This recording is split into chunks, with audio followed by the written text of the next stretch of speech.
number 6, which is vocal variety.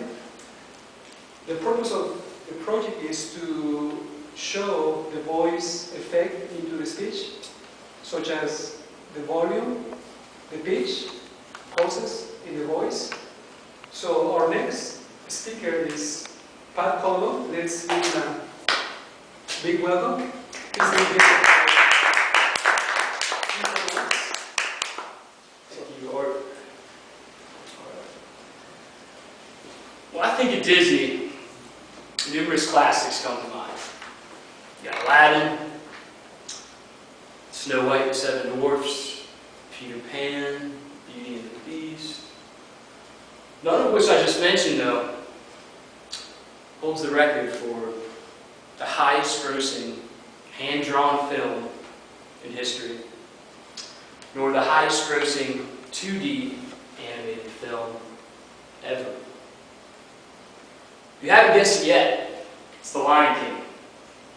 The Lion King was actually also the first Disney movie completed completely in the Orlando studios in Florida.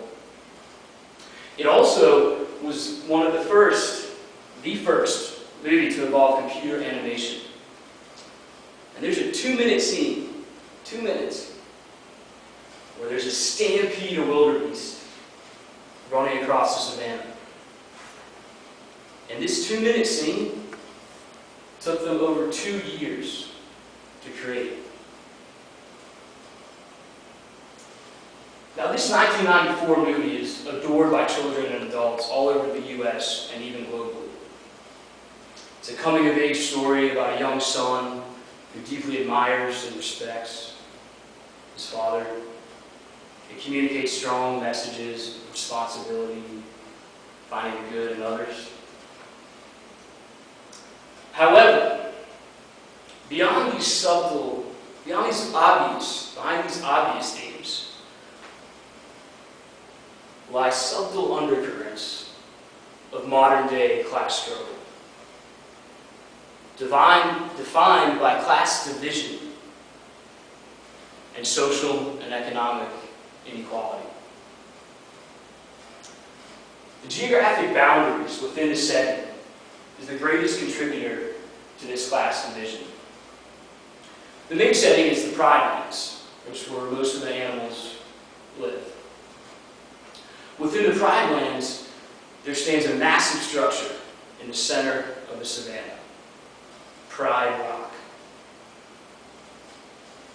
Pride Rock represents the high social status, high political power. It's literally and figuratively above everything else. And the only people that are allowed to perch on Pride Rock is Mufasa and his family. Everyone else is below.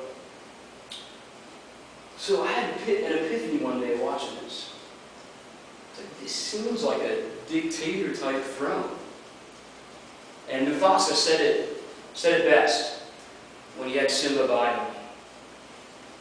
He said, "Simba, look out. Everything the sun touches, you own. Everything. Own."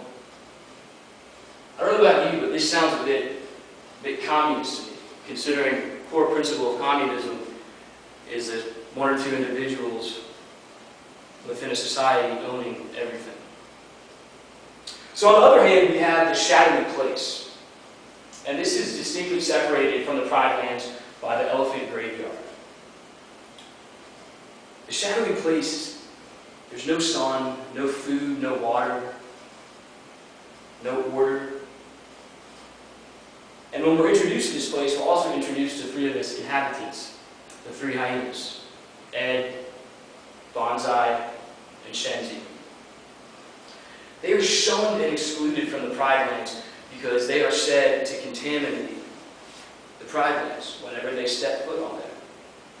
And actually, Shenzi in Swahili literally means uncivilized, barbaric, and savage.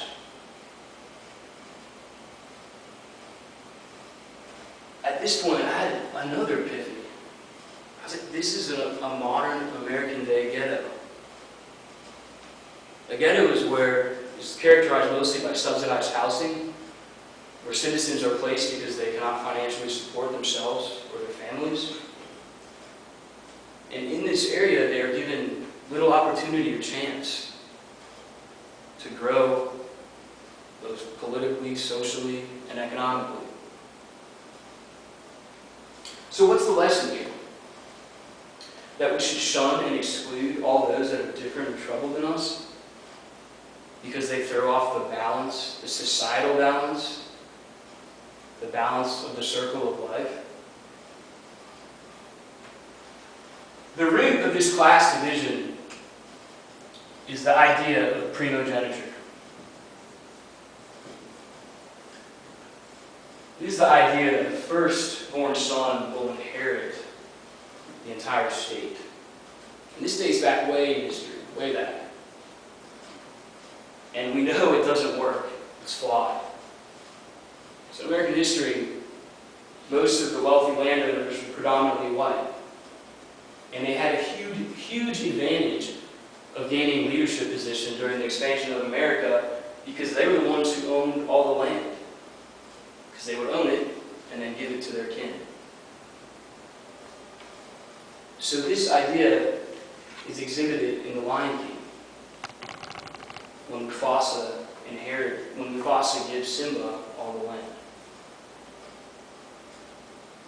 So these geographic boundaries between the Pride Lands, the Shadowy Place, rooted in the idea of primogeniture, this all contributes to this message that The Lion King is sending. Modern day class struggle. So, that being said, I ask you tonight, can you feel the love tonight? Because I certainly can. Mr. Toastmaster.